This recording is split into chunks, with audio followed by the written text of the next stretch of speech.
Hello student. तो आज पुनः हम अपने YouTube channel Gargi coaching centre पर आप लोग का स्वागत करते हैं।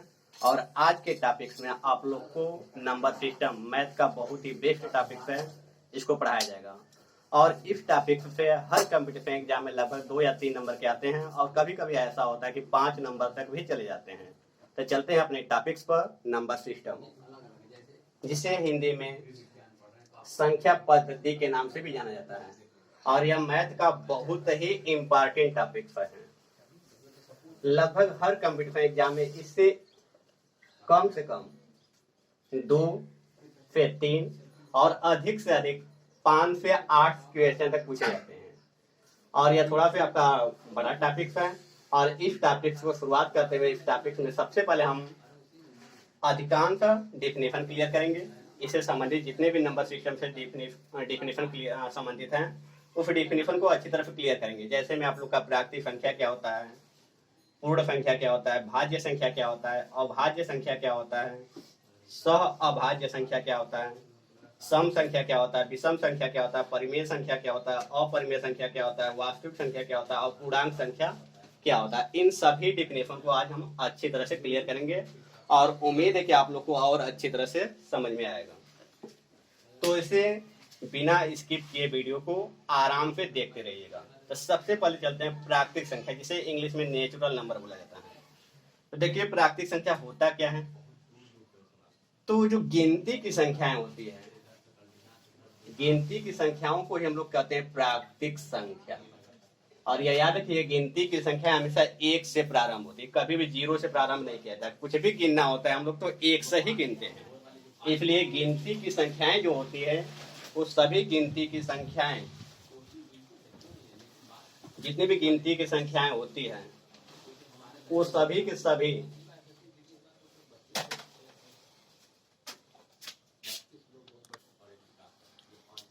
जो गिनती की संख्या होती है उसी गिनती की संख्याओं को हम लोग क्या कहते हैं, प्राकृतिक संख्या या नेचुरल नंबर। जैसे में 1 पे लेकर, जैसे 1 हो गया, 2 हो गया, 3 हो गया, 4 हो गया, डॉट डॉट डॉट कहां तक, अनंत तक।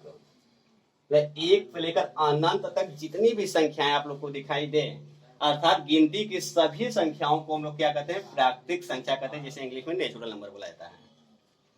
और यहीं से एक प्रश्न आता है आपका कि सबसे छोटी प्राकृतिक संख्या क्या होती है। तो सबसे छोटी प्राकृतिक संख्या जो होती है 1 होती है, क्योंकि 1 से ही शुरुआत हुआ है। जहां से शुरुआत होता है वही सबसे छोटी प्राकृतिक संख्या होती है। हाँ, अब प्रश्न सोचेंगे कि आप लोग कि यहाँ पर छोटी संख्या पूछा तो बड़ी संख्या भी पूछ सकता है। तब बड़ी संख्या कभी नहीं पूछता है, क्योंकि प्राकृतिक संख्या में यदि बड़ी संख्या यदि मान लीजिए पूछ लेता है कि सबसे बड़ी प्राकृतिक संख्या क्या बताइए, तो अनंत अनंत मतलब हमको पता ही नहीं कि कहाँ तक गिनती की संख्या है, किसी को निश्चित नहीं मालूम है। तो इसका मतलब कि हम लोग सबसे बड़ी प्राकृतिक संख्या नहीं बता सकते हैं। लेकिन हाँ, सबसे छोटी प्राकृतिक संख्या आपका 1 होता है, जो कि कंपटीशन एग्जाम में 1-2 बार पूछा गया है। तो क्लियर हो गया होगा कि गिनती की संख्याओं को हम लोग क्या कहते हैं, प्राकृतिक संख्याएं कहते हैं। और एग्जाम्पल के तौर पर 1 से अनंत तक जितनी भी संख्याएं दिखाई देती है सबके सब प्राकृतिक संख्या होती है। और सबसे छोटी प्राकृतिक संख्या 1 को ही माना जाता है। सबसे छोटी नेचुरल नंबर जो होती है वो 1 होता है। अब चलते हैं दूसरे डेफिनेशन पर। पूर्ण संख्या क्या होता है। जो पूर्ण संख्या होता है इसे इंग्लिश में होल नंबर बोला जाता है। अब यह पूर्ण संख्या प्राकृतिक संख्या का ही एक रूप होता है, बस अंतर इतना होता है कि पूर्ण संख्या में 0 भी शामिल कर लिया जाता है। पूर्ण संख्या में 0 भी शामिल कर लिया जाता है, अर्थात इस गिनती की संख्या में जो यह गिनती की संख्या है, तो गिनती की संख्या में यदि 0 को भी शामिल कर लिया जाए तो जो प्राप्त होगा उससे पूर्ण संख्या या होल नंबर बोला जाता है। अर्थात हम लोग बता सकते हैं 0, 1, 2, 3, 4, 5 डॉट डॉट डॉट, यह भी जाएगा आपका कहां तक, अनंत तक ही जाएगा। तो यहाँ से क्लियर हो गया कि जो गिनती की संख्या होती है, गिनती की संख्या देखिए इसमें भी आ गया, लेकिन इसमें 0 भी शामिल हो गया। तो गिनती की संख्याओं के साथ यदि हम 0 भी शामिल कर लें तो जो प्राप्त होगा वो सब के सब क्या कहलाएंगे, पूर्ण संख्या कहलाएंगे या होल नंबर कहलाएंगे।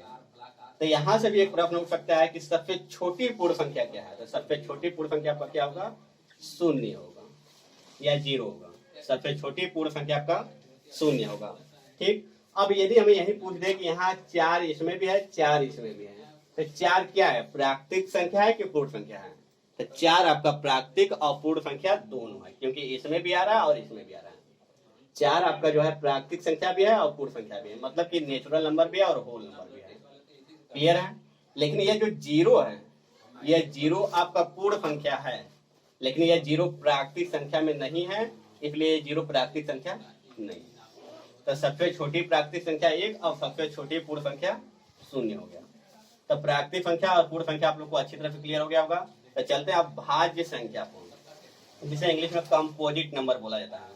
तो भाज्य संख्या क्या होती है? तो ऐसी संख्याएं जिसके 2 से अधिक फैक्टर होते हैं या 2 से अधिक गुणनखंड होते हैं, ऐसी संख्याएं जिसके 2 से अधिक गुणनखंड होते हैं उसे भाज्य संख्या कहते हैं। अब गुणनखंड का मतलब कि किससे किससे विभाजित हो रहा है। जैसे मान लेते हैं, ले लेते हैं 10, आप लोग का 10 ले लिया गया। तो देखिए ये 10 किससे किससे विभाजित हो रहा है, 10 किससे किससे विभाजित हो रहा है। 10 सबसे पहले 1 से विभाजित होगा, फिर उसके बाद यह 2 से भी कटेगा, 2 से भी विभाजित होगा, 2 5 10।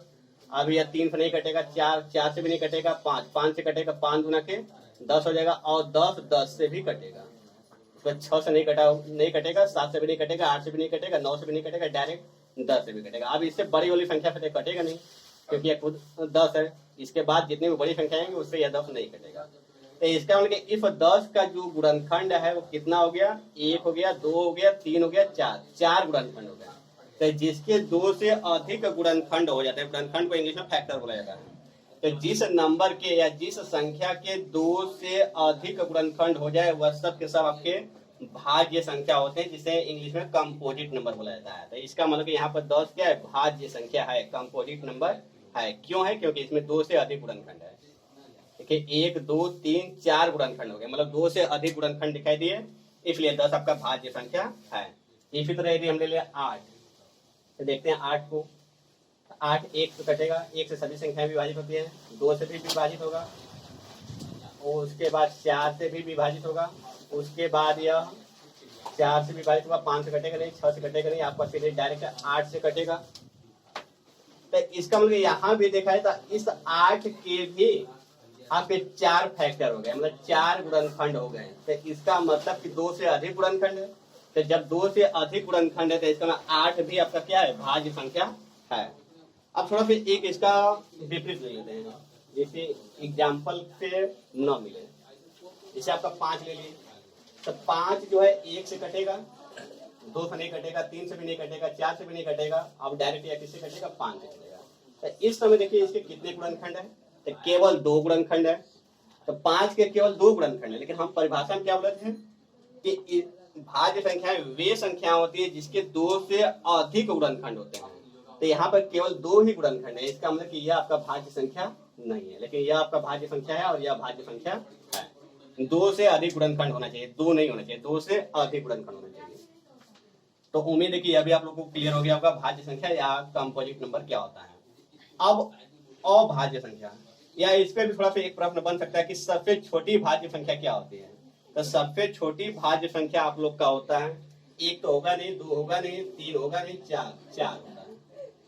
क्योंकि 4 आपका क्या है, ये आपका भाज्य संख्या है, 1 नहीं है, 2 नहीं है, 3 भी भाज्य संख्या नहीं है। तो शुरुआत हुआ 4 से, क्योंकि यह 1 से कटेगा, 2 से कटेगा और डायरेक्ट आपका 4 से कटेगा। तो इसका यहाँ 2 से अधिक गुणनखंड है। तो जब 2 से अधिक गुणनखंड है तो इसका यह जो 4 है आपका भाज्य संख्या है, और यहीं से भाज्य संख्या प्रारंभ होती है, और जहां से प्रारंभ होती है वही तो सबसे छोटी होती है। तो इसका मतलब कि भाज्य संख्या में सबसे छोटा भाज्य संख्या क्या होता है, 4। सबसे छोटी भाज्य संख्या या कंपोजिट नंबर आपका 4 होता है। क्लियर है? तो अब चलते हैं अभाज्य संख्या को। तो अब अभाज्य संख्या क्या होता है, तो इसी डिफिनेशन से इसका डिफिनेशन मिलता जुलता है। अभाज्य संख्या जिसे हम लोग प्राइम नंबर भी बोलते हैं। तो अभाज्य संख्या की डिफिनेशन क्या होगा, इसमें 2 से अधिक गुणनखंड थे, लेकिन अभाज्य संख्या में 2 गुणनखंड होते हैं, 2 गुणनखंड होने ही चाहिए। ऐसे नंबर या ऐसी संख्याएं जिसके केवल व केवल 2 गुणनखंड हो तो उसे अभाज्य संख्या कहते हैं। मतलब 2 से अधिक नहीं होना चाहिए और 2 से कम भी नहीं होना चाहिए, मतलब 2 गुणनखंड होना चाहिए। तो जैसे हम लेते हैं, जैसे यहाँ पे देखिए 5 ही लिए थे, तो 5 को पुनः लेते हैं, तो जैसे यह आपका 1 से कटेगा और पुनः 5 से कटेगा। तो इसके देखिए 5 के कितने गुणनखंड हो गए, केवल 2 गुणनखंड है।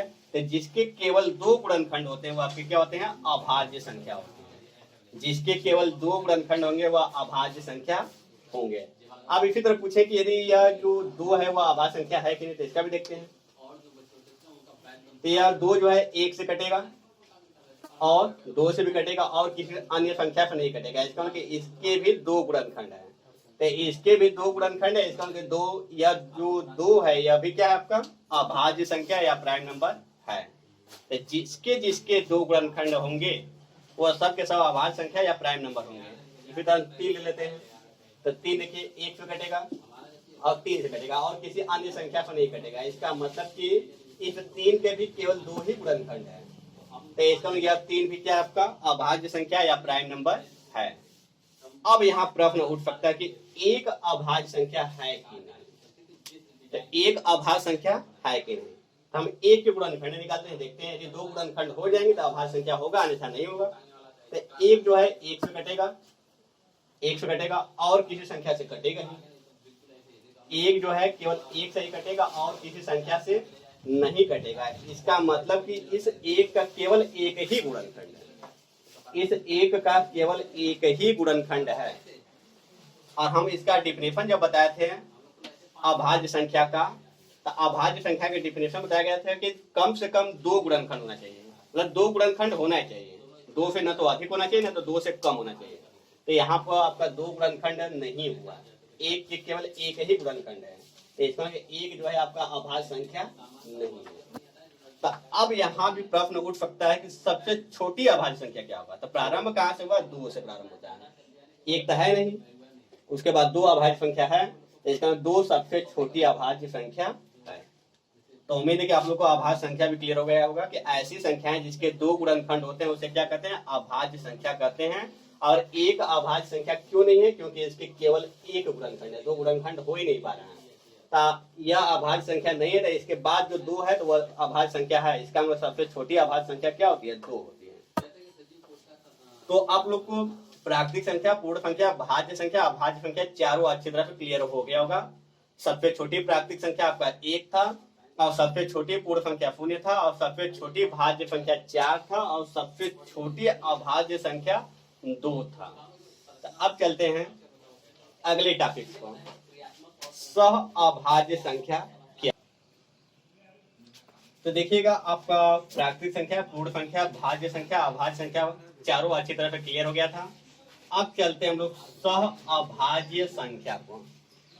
देखिएगा सह अभाज्य संख्या मतलब को प्राइम नंबर क्या होता है। तो ऐसे इसमें देखिए 2 संख्याएं लिया जाता है, ऐसी 2 संख्याएं जिनका मौसा 1 हो, मतलब कि HCF हाईएस्ट कॉमन फैक्टर 1 हो। ऐसी 2 संख्याएं जिसका मौसा क्या होता हो, 1 होता हो, उसे सह अभाज्य संख्या कहते हैं। या आप लोग के भाषा में ऐसे भी बोला जा सकता है कि ऐसी 2 संख्याएं जिसमें कोई कॉमन संख्या न हो, 1 के अतिरिक्त कोई और कॉमन संख्या न हो या किसी अन्य संख्या से विभाजित न हो। जैसे यह केवल 2 और 5 जो है केवल 1 से यह भी विभाजित होगा और 1 से यह भी विभाजित होगा, किसी अन्य संख्या से विभाजित नहीं। ठीक है, तो इसका मतलब कि ऐसी 2 संख्याएं जिसका मौसा 1 होता है उसे क्या कहते हैं, सह अभाज्य संख्या कहते हैं। या 2 और 5 क्या आपका सह अभाज्य संख्या है। इसी तरह हम बोले 8 और 4 सह अभाज्य संख्या है कि नहीं, तो ये आपका सह अभाज्य संख्या नहीं है, क्योंकि यह जो आपका 4 से दोनों के दोनों कट जाएंगे। जब 4 से दोनों के दोनों कट जाएंगे तो इसका जो मौसा आएगा आपका मौसा आपका 4 हो जाएगा। जब यह दोनों के दोनों 4 से कट जाएंगे तो इसका मौसा आपका क्या हो जाएगा, 4 हो जाएगा। यदि मौसा आपका 1 रहता तो सह अभाज्य संख्या हो जाता है। इसमें यह दोनों संख्याएं सह अभाज्य संख्या हो जाता कब, जब इसका मौसा 1 होता तब। लेकिन इस समय इसका मौसा क्या है, 4 है। क्यों मौसा 4 हो गया, क्योंकि दोनों 4 पे कट गए हैं। जिससे कट जाता है वही क्या हो जाता है, मौसा हो जाएगा।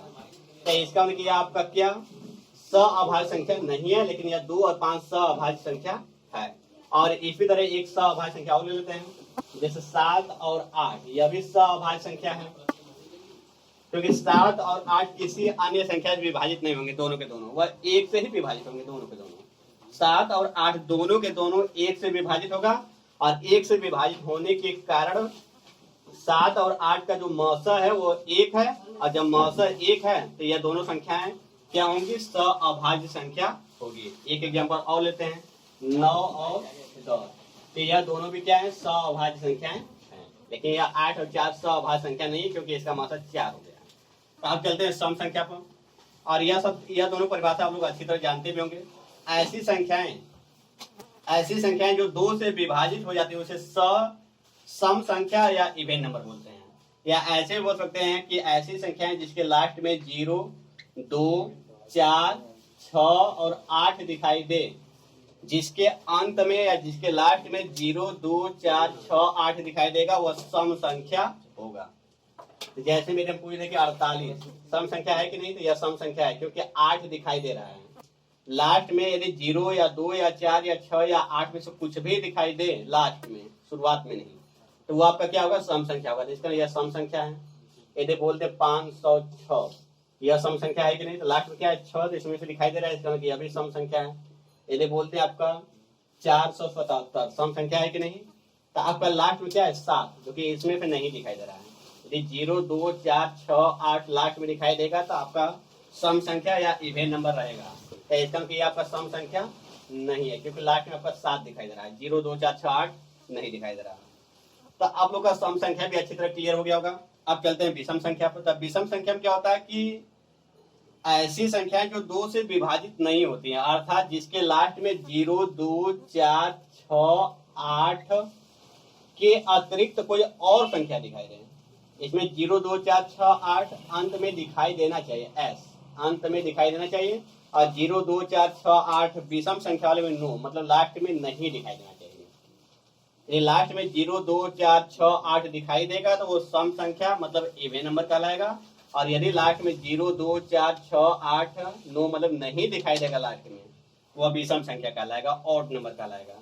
जैसे हम ले लेते हैं आपका 45, तो लास्ट में आपका 0, 2, 4, 6, 8 में से कोई नहीं है, तो इसका मतलब क्या होगा, आपका विषम संख्या होगा। यह विषम संख्या है। अब यदि ले ले 4477, तो यह भी आपका विषम संख्या क्योंकि लास्ट में 0, 2, 4, 6, 8 नहीं है। लास्ट में यदि 0, 2, 4, 6, 8 में से नहीं होगा तो वह विषम संख्या हो जाएगा। और यदि 0, 2, 4, 6, 8 दिखाई दे दिया लास्ट में तो सम संख्या हो जाएगा। यदि लास्ट में 0, 2, 4, 6, 8 दिखाई देगा तो सम संख्या होगा। और यदि लास्ट में 0, 2, 4, 6, 8 नहीं दिखाई देगा तो वो विषम संख्या होगा। तो इसका यह विषम संख्या है, यह भी विषम संख्या है, और एक यह भी आपका विषम संख्या है। तो अच्छी तरह से सम संख्या और विषम संख्या भी क्लियर हो गया होगा। अब चलते हैं पूर्णांक संख्या। थोड़ा सा पूर्णांक संख्या को अच्छी तरह से क्लियर कर लेते हैं, तो फिर उसके बाद इन तीनों टॉपिक को क्लियर करते हैं। तो जो पूर्णांक संख्या होता है, तो पूर्णांक संख्या जो है प्राकृतिक संख्याओं को ही कहते हैं, लेकिन प्राकृतिक संख्याओं में सभी के सभी धनात्मक संख्याएं होती हैं। लेकिन उसी सभी धनात्मक संख्याओं को यदि ऋणात्मक संख्याओं के रूप में भी ले लिया जाए और उसके साथ साथ शून्य को भी शामिल कर लिया जाए तो सभी के सभी क्या कहलाती है, पूर्ण संख्याएं। मतलब 0 से लेकर अनंत तक की सभी धनात्मक एवं ऋणात्मक संख्याएं क्या कहलाती हैं, पूर्णांक कहलाती हैं। 0 से लेकर अनंत तक की सभी धनात्मक एवं ऋणात्मक जितनी भी संख्याएं होती हैं वो सब के सब क्या कहलाती है, पूर्णांक। तो पूर्णांक का मतलब हो जाएगा आपका जैसे 1, 2, 3, 4, या आप कह सकते हैं -1, जैसे मान लेते हैं अनंत तक, या मान लेते हैं -1, -2, -3, -4, या भी अनंत तक, और उसके साथ शून्य को भी शामिल कर लें।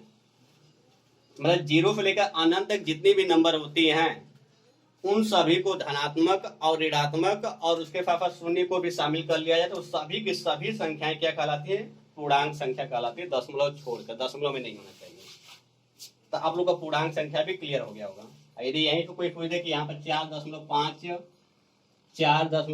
पूर्णांक है कि नहीं, तो यह पूर्णांक नहीं है, ठीक। क्योंकि हम पूर्णांक में बताएं कि 0 से लेकर अनंत तक जितनी भी संख्याएं होती है लेकिन दशमलव में नहीं होनी चाहिए। ये दशमलव में नहीं है, चाहे वो धनात्मक हो चाहे ऋणात्मक हो, पूर्णांक में हो जाएगा। अब परिमेय संख्या बचा है और अपरिमेय संख्या और वास्तविक संख्या बचा हुआ है। तो अब हम लोग समझेंगे परिमेय संख्या, अपरिमेय संख्या और वास्तविक क्या होता है। देखिएगा, अब परिमेय संख्या, अपरिमेय संख्या और वास्तविक संख्या आप लोग का यह 3 नंबर बचा है। जैसे इंग्लिश में रेशनल नंबर, इरेशनल नंबर और रियल नंबर बोला जाता है। अब देखिए परिमेय संख्या, अपरिमेय संख्या और वास्तविक संख्या क्या होता है। परिमेय संख्या और अपरिमेय संख्या और वास्तविक संख्या क्या होता है। तो परिमेय संख्या क्या होता है कि ऐसी संख्याएं जिसे P/Q के रूप में लिखा जा सकता है। ऐसी संख्या है जिसे P बटा Q के रूप में लिखा जा सकता है, मतलब इस रूप में लिखा जा सकता है, और जहां जहां Q नॉट बराबर शून्य, मतलब कि नीचे वाला जो हर का मान है, जो नीचे मान दिखाई दे रहा है, वह मान शून्य नहीं होना चाहिए। परिमेय संख्या क्या है? ऐसी संख्या है जिसे P बटा Q के रूप में लिखा जा सकता है, जबकि Q नॉट इक्वल टू शून्य, मतलब Q का मान शून्य नहीं होना चाहिए।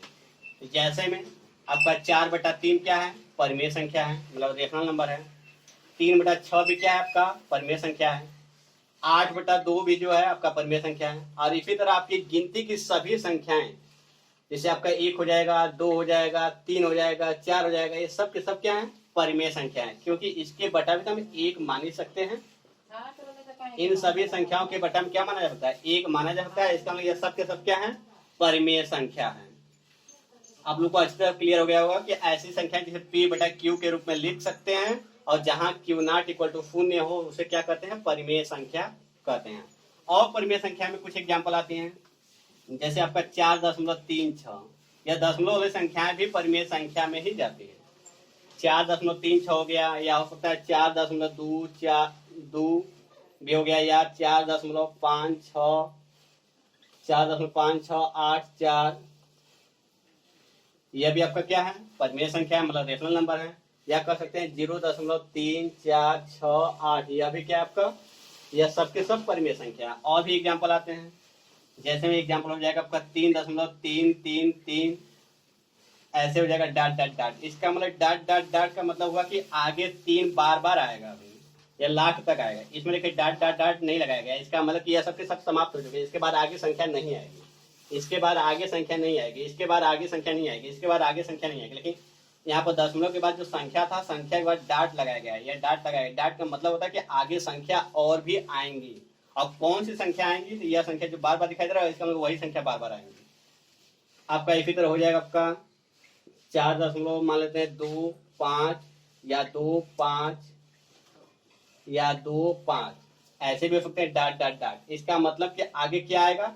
आगे 2.5 2.5 2.5 आता रहेगा। या इसको मैं ऐसे भी लिख सकते हैं, इस संख्या को 4.25 पर बार। इसका कहने का मतलब कि 4.25 बार बार आएगा। तो ऐसी संख्याएं कहीं दिखाई दे, चाहे ऐसे चाहे ऐसे चाहे ऐसे चाहे ऐसे दिखाई दे, चाहे ऐसे दिखाई दे, तो सब के सब किस में आते हैं? परिमेय संख्या में आते हैं। आप लोग के कंपटीशन लेवल पर कभी कभी एग्जाम में आ जाते हैं, 4 संख्या दे देगा और उसमें से बोले कि इसमें से कौन सी संख्या परिमेय संख्या है। तो ऐसी संख्या दिखाई दे, या डॉट डॉट वाला दिखाई दे, लेकिन यह ध्यान देना कि डॉट डॉट डॉट दिखाई दे तो संख्या वही रिपीट होनी चाहिए, बार बार रिपीट होनी चाहिए। यदि बार बार रिपीट हो रहा है, या दशमलव वाला संख्या हो लेकिन वह उसके बाद डॉट न लगा हो, तो वह भी परिमेय संख्या में आता है। और यदि बटा के रूप में दिखाई देगा तो वो परिमेय संख्या होगा ही होगा। और इसी तरह आपका जैसे 22/7 भी जो होता है, वो भी क्या आपका परिमेय संख्या ही है। और इसी तरह आपका और भी एग्जाम्पल हो सकते हैं, 3.235, 3.235 पर बार, और कहीं भी बार दिखाई दिया 3.235 पर बार, यदि बार दिखाई दे दिया तो कन्फर्म वो परिमेय संख्या में ही चला जाएगा। और इसको बार न लिखकर ऐसे भी बना सकता है, 2.235, फिर 235, पुनः 235 डॉट डॉट डॉट। इसका कहने का मतलब कि 235 235 235, आगे भी 235, आगे भी 235, यह आता चला जाएगा। तो जब एक ही संख्या बार बार रिपीट होने लगती है, जैसे यहाँ 235 235 235, एक ही संख्या बार बार रिपीट हो रही है। और इसमें भी देखिए 25 25 25, एक ही संख्या बार बार रिपीट हो रही है। और इसमें भी देखिए 3 3 3 3 बार बार रिपीट हो रहा है। जब दशमलव के बाद एक ही संख्या बार बार रिपीट होने लगे तो उसको बार लगा दिया जाता है। और जब बार लगा दिया जाता है, यदि कहीं बार दिखाई दे, या दशमलव के बाद एक ही संख्या बार बार रिपीट हो, या दशमलव के बाद संख्या समाप्त हो, डॉट न लगा हो, तो सब के सब परिमेय संख्या में आ जाता है। उम्मीद है कि अच्छी तरह से क्लियर हुआ होगा। दशमलव के बाद यदि डॉट न लगाओ, संख्या समाप्त हो चुका हो, तो परिमेय में चला जाता है। और यदि दशमलव के बाद आपका डॉट लगा भी हो, तो यह याद रखिए कि वह संख्या रिपीट होनी चाहिए, बार बार आनी चाहिए। जैसे इसमें 3 3 3 बार बार आया, जैसे इसमें क्या है 2 5 2 5 2 5 बार बार आ रहा है, इसमें क्या आ रहा है 2 3 5 बार बार आ रहा है, 2 3 5, तो संख्या रिपीट होनी चाहिए। यदि संख्या रिपीट नहीं हुई तो वह अपरिमेय में चला जाएगा। तो उम्मीद है कि परिमेय संख्या आप लोग को अच्छी तरह क्लियर हो गया होगा। तो आप चलते हैं अपरिमेय संख्या पर, तो इसको मिटाते हैं। देखिएगा आप अपरिमेय संख्या क्या होता है।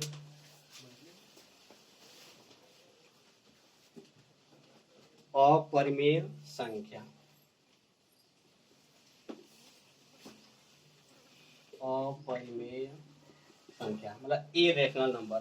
तो अपरिमेय संख्या में क्या होता है? तो अपरिमेय संख्या में आप लोग का जो करड़ी के अंदर जितनी भी संख्याएं होती हैं, करड़ी के अंदर जितनी भी संख्याएं होती हैं अपरिमेय में चली जाती हैं, लेकिन उसका वर्गमूल नहीं निकलना चाहिए। जैसे में आपका करड़ी में 3, करड़ी में 5, करड़ी में 7, ये सब के सब क्या है? या करड़ी में 14, यह सब के सब आपके अपरिमेय संख्या ही है। यह सब के सब आपके क्या है? अपरिमेय संख्या। अब यदि कहें कि करड़ी में 4 ले लिया जाए तो यह आपका अपरिमेय नहीं है, यह आपका क्या हो जाएगा? परिमेय होगा। जो करड़ी में 4 होगा वो परिमेय होगा, क्योंकि इसका वर्गमूल निकल जाएगा। तो इस करड़ी में 4 का वर्गमूल निकालेंगे तो 2 आएगा, क्योंकि 2 का 2 बार गुणा करने पर 4 आ जा रहा है। तो इसका मतलब इसका वर्गमूल तो निकल गया, लेकिन 3 का, 5 का, 7 का, 14 का वर्गमूल नहीं निकलेगा। तो जिसका वर्गमूल नहीं निकलता, अर्थात जिसका मान करड़ी से बाहर नहीं निकलता, वह अपरिमेय में चला जाता है। आप कहेंगे कैसे निकल जाए, कैसे पता कर रहे हैं? तो अब ऐसी दो संख्याएं खोजिए कि जिसका उसी में उसी का गुणा करें तो 3 आ जाता है। ऐसी कोई संख्या नहीं है। या ऐसी कोई संख्या खोजिए जिसका उसी में उसी का गुणा करें तो 5 आ जाता है। ऐसी कोई संख्या नहीं, इसका वो बाहर नहीं निकलेगा। 3 का, 5 का, 7 का, 14 का वर्गमूल नहीं निकल पा रहा है। जिसका वर्गमूल नहीं निकल पाता वो सब के सब अपरिमेय संख्या में चले जाते हैं। और अपरिमेय में आपका यह पाई आता है, और इसी तरह आपका पाई के साथ साथ साई भी आता है, और इसी तरह आपका यह ई आता है। इन सबका कुछ अपना अपना अलग अलग मान होता है। यह सब जितने सिंबल वाले मान होते हैं, यदि यह जो सिंबल दिया गया है इसका अपना कुछ न कुछ वैल्यू होता है, जहाँ पर जिसका अपना हर जगह अलग अलग तरह से प्रयोग होता रहता है। तो सिंबल वाले सभी मान किस में आते हैं? आपके अपरिमेय संख्या में ही आ जाते हैं। तो आप लोग को अच्छी तरह से यह अपरिमेय संख्या भी क्लियर हो गया होगा कि अपरिमेय संख्या क्या है। अपरिमेय संख्या में यदि डिफिनेशन देखा है तो ऐसी संख्याएं जिसको या जो जिसका दशमलव प्रसार होना चाहिए, जो दशमलव के बाद अंक आना चाहिए, वह रिपीटेड अंक नहीं होना चाहिए, मतलब बार बार दोहराने वाले अंक नहीं होना चाहिए। जैसे में आपका ले लेते हैं कोई संख्या 2.3576843 डॉट डॉट डॉट। अब देखिए डॉट डॉट डॉट लगा है, लेकिन डॉट डॉट डॉट उस परिमेय संख्या वाले में भी एग्जाम्पल दिए थे, लेकिन उस एग्जाम्पल और इस एग्जाम्पल में अंतर समझेंगे। इसमें देखिए कोई भी संख्या बार बार रिपीट हो रहा है। 3 है, यहाँ 5 है, यहाँ 7 है, यहाँ 6 है, यहाँ 8 है, यहाँ 4 है, यहाँ 3 है। अब 3 रिपीट हो गया, तो क्या यदि 3 रिपीट भी हुआ तो 3 के बाद 5 है, 5 रिपीट हुआ क्या? फिर उसके बाद 7 है, 7 रिपीट हुआ क्या? इसमें संख्या रिपीट नहीं हो रहा, मतलब एक ही संख्या बार बार रिपीट नहीं हो रहा है। यदि एक ही संख्या बार बार रिपीट हुआ होता तो आपका किस में चला जाता? परिमेय संख्या में चला जाता। और एक ही संख्या बार बार रिपीट ना होती, इसका मतलब क्या है? आपका अपरिमेय संख्या है। अब इस परिमेय और अपरिमेय को यदि सम्मिलित कर दिया जाए, संयुक्त कर दिया जाए, अर्थात दोनों को मिला लिया जाए, तो वही कहलाता आपका रियल नंबर। परिमेय और अपरिमेय संख्या के सम्मिलित रूप को या संयुक्त रूप को या कंपोजिट रूप को हम लोग क्या कहते हैं? वास्तविक संख्या। अर्थात जितनी भी परिमेय होती है सभी परिमेय को भी वास्तविक संख्या कह सकते हैं, और सभी अपरिमेय को भी वास्तविक संख्या कह सकते हैं। यदि बोले कि यह वास्तविक संख्या है कि नहीं, यह भी वास्तविक संख्या है। यदि बोले यह वास्तविक संख्या है कि नहीं, यह भी है, क्योंकि सभी परिमेय को भी वास्तविक संख्या कहते हैं और सभी अपरिमेय को भी वास्तविक संख्या कहते हैं। लेकिन इसे केवल परिमेय कहेंगे और इसे केवल अपरिमेय कहेंगे, लेकिन इन दोनों को हम चाहें तो वास्तविक संख्या कह सकते हैं, क्योंकि सभी परिमेय और सभी अपरिमेय को क्या कहते हैं? वास्तविक संख्या। तो अब प्रश्न आप लोग से उठाया जाएगा, जैसे में दे दिया गया 2.345678241 डॉट डॉट डॉट, और यहाँ लिख दिया 2.34343434 डॉट डॉट डॉट। अब यहाँ प्रश्न कि इसमें कौन परिमेय है कौन अपरिमेय है? दोनों देखने में बिल्कुल एक जैसे लग रहे हैं, लेकिन यहाँ प्रश्न उठाया गया है कि कौन परिमेय है इसमें और कौन अपरिमेय है। तो देखिए कौन परिमेय होगा और कौन अपरिमेय होगा, तो इसको कैसे पता करते हैं? यदि दशमलव के बाद कोई भी अंक बार बार रिपीट होने लगे, दशमलव के बाद यदि अंक बार बार रिपीट होने लगे तो वह चला जाता है आपका परिमेय में। तो देखिए दशमलव के बाद बार बार रिपीट कौन हो रहा है? इसमें हो रहा है। 3 4 3 4 3 4 और इसमें भी 3 4 लगा, इसका मतलब आगे भी 3 4 ही आएंगे। तो दशमलव के बाद यदि कोई संख्या बार बार रिपीट होने लगे तो वह किस में चला जाता है? परिमेय संख्या में चला जाता है।